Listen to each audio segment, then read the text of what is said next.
Bayern Munich. Alors c'est vrai que ce City Bayern, quand même, sur le papier, donne très envie. Ce Bayern qui avait été éliminé en coupe par Fribourg mardi, a battu ce même Fribourg samedi en Bouli. Mon Polo, je me tourne vers toi. Est-ce que ce Bayern est prêt à affronter Man City? C'est un beau message à envoyer, j'ai envie de dire, à Manchester City. Ça n'a l'air de rien, mais j'en avais parlé samedi. Fribourg n'a été battu que 2 fois à domicile cette saison. C'était complètement immérité face au Borussia Dortmund en début de saison, et ils ont été battus par la Juve en Europa League. Donc, si vous voulez, le Bayern l'emporter à Fribourg, qui est une place forte du football allemand, c'est quand même assez impressionnant. Donc déjà, ça leur permet de se laver l'esprit par rapport à la défaite qui a fait beaucoup de bruit en Allemagne, en Coupe d'Allemagne, parce qu'évidemment Thomas Tuchel après la victoire contre Dortmund c'était compliqué. D'ailleurs il y a eu des échauffourées après la rencontre, pas tellement il y avait une volonté des Bavarois et notamment du capitaine Kimmich de se libérer un petit peu ça. Alors il a chauffé le public, ça a chauffé sur le terrain, etc. Mais on sentait que c'était une forme de libération. Ensuite, ce qui est très très important pour le Bayern, c'est que la prestation globale a été plus que positive. Et ça, moi, c'est important quand tu affrontes un club comme Manchester City et que tu maîtrises ton football. Par contre, encore une fois, les mêmes contraintes qu'on avait sous Nagelsmann, c'est-à-dire qu'il faut énormément d'occasions pour marquer un but, et en plus le but est arrivé en début de seconde mi-temps par une superbe frappe de De Ligt. Donc si tu veux, tu as toujours des points positifs en se disant De Ligt est de mieux en mieux dans cette équipe du Bayern, il marque une frappe extraordinaire, mais on préférait que les attaquants en mettent 3 ou 4 comme ils ont l'habitude de le faire.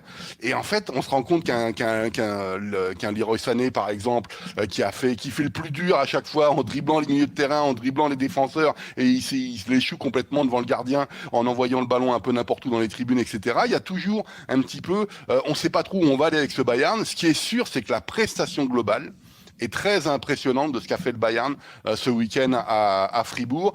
Et Tuchel, qui je trouve a une expérience maintenant largement supérieure que l'ancien coach Nagelsmann, sait très bien faire ses conférences de presse, sait très bien motiver ses troupes parce qu'il avait fait un turnover justement avec Mané et avec Gnabry notamment titulaire. Et tu te rends compte qu'en fait, qu'il comprend après la rencontre en disant c'est une victoire très importante pour nous. Mais oui, quand tu fais le calendrier, quand tu regardes les points où il faut aller les chercher pour surperformer, pour aller chercher le titre 2023, cette victoire à Fribourg, elle est très très importante pour le titre 2023. Ça ne veut pas dire qu'ils vont réussir une grosse performance à City. Ce qui est sûr, c'est qu'ils sont là. J'ai envie de dire la seule information qu'on sait, c'est qu'on sera dans une défense à 4. C'est la grande nouveauté depuis l'arrivée de Thomas Tuchel. Donc Pavard, qui joue en défense centrale, finalement, comme Upamecano était suspendu, va revenir et va à nouveau être décalé sur le côté droit. Et ça, je crois que c'est... est-ce que ça va tenir contre Manchester City? Est-ce que c'est le bon choix tactique? Maintenant, c'est Tuchel contre Pep Guardiola. Il y a une autre info également qui était tombée dans la journée, Polo. Choupo-Moting est forfait. Est-ce que c'est vraiment, allez, je vais utiliser un mot fort, mais un drame pour le Bayern de ne pas avoir Choupo? Si on estime que c'est pas un grand neuf, non. Le problème, c'est qu'il était très efficace sous Nagelsmann.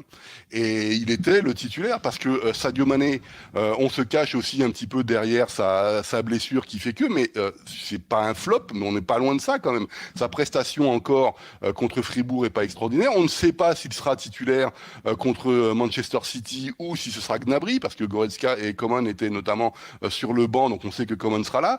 Il a joué en 4-1-4-1, donc c'est des choses comme ça. Donc on ne sait pas encore une fois.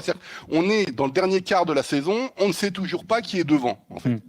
Et c'est le problème chronique qu'on a depuis le début de saison, mais ça n'empêche pas le Bayern d'avoir un nombre très très important d'occasions créées. Et donc ça, ce sera, je pense, un facteur très important contre Manchester City, parce que le problème, c'est que le club anglais, quand je le vois jouer, lui, il n'a pas besoin de 50 000 occasions.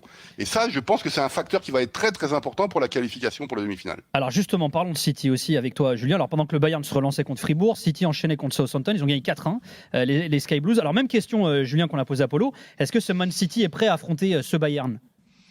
Ah oui, prêt, ça, ils le sont. Ils viennent de gagner leurs 8 derniers matchs. Ils ont été impressionnants, on l'avait expliqué le week-end dernier à Liverpool, par exemple. Samedi contre Southampton, ils ont mis un petit peu de temps à entrer dans la rencontre. Ils ont attendu 45 minutes avant de marquer le premier but sur la tête d'Haaland. Mais c'est très très fort. C'est vraiment, en ce moment, ils sont très forts. On retrouve un peu la machine avec Haaland ou sans Haaland d'ailleurs. Hein. La machine City. Southampton, c'est loin du niveau du Bayern, bien sûr. C'était trop léger samedi, même s'ils ont voulu défendre. Ils ont joué avec une défense à 5, etc. etc. Mais ils ne peuvent pas rivaliser. C'est pas possible. Et c'est vrai que cette équipe du Bayern cette équipe de City a retrouvé une vraie dynamique positive. Si vous vous rappelez, avant ces 8 matchs-là, il y a eu le match nul contre Leipzig, par exemple, à l'aller. Il y avait eu un match nul à Nottingham Forest à l'extérieur en championnat qui avait été très décevant, pas trop dans la façon de jouer, mais le résultat, le but concédé en fin de match, tout ça, Pep aimait pas. Et là, c'est vrai qu'on retrouve le City machine, le City qui est capable chaque saison de faire une série de 10 matchs de suite avec des victoires, 12 victoires de suite, 14 victoires de suite, ce qu'ils ont fait ces dernières saisons. Bah voilà, c'est en ce moment-là. Je ne sais pas si le Bayern sera assez fort, surtout à l'Etihad, pour venir contrer cette machine-là. Il y a des façons de le faire, bien sûr, et il y a des équipes qui ont réussi cette saison, mais en ce moment, c'est vrai qu'ils sont très très forts. Ce seront les retrouvailles également entre Guardiola et le Bayern. Est-ce qu'on en fait des caisses en Angleterre sur le fait qu'ils retrouvent le Bayern, justement? On est passé du Pep qui retrouve le Bayern à Pep qui va affronter de nouveau Tuchel. C'est toujours le prisme de l'anglais, quoi. Ouais. Exactement, ça qui a changé parce que depuis que Tuchel était arrivé en Angleterre, si tu regardes les confrontations directes entre Tuchel et Guardiola, si tu prends l'ensemble de la carrière, Guardiola est un tout petit peu, je crois, devant Polo. Je crois que c'est 5 victoires contre 3 pour Tuchel ou quelque chose comme ça.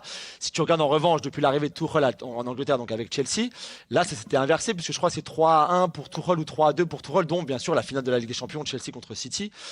Et donc c'est vrai qu'on parle beaucoup plus maintenant de la nouvelle opposition entre Tuchel et Guardiola. Tactiquement, ce que Tuchel avait fait dans le passé avec Chelsea pour contrer Guardiola justement, que ce soit en championnat ou en Ligue des Champions. Et s'il pouvait faire la même chose avec le Bayern, comment il pourrait faire avec le Bayern pour contrer le City de Guardiola aujourd'hui, enfin demain. Et donc c'est vrai, on parle beaucoup plus de ça finalement que les retrouvailles entre Pep et le Bayern. J'imagine, Polo, qu'en Allemagne, on parle beaucoup des retrouvailles entre le Bayern et Guardiola. Ça avait été tendu quand même, hein, cette histoire. Ça s'était mal fini, du moins. Oui, le problème, c'est qu'on aimerait en parler, sauf qu'on est lundi de Pâques. Et il n'y a pas de journaux. Il n'y a rien du tout.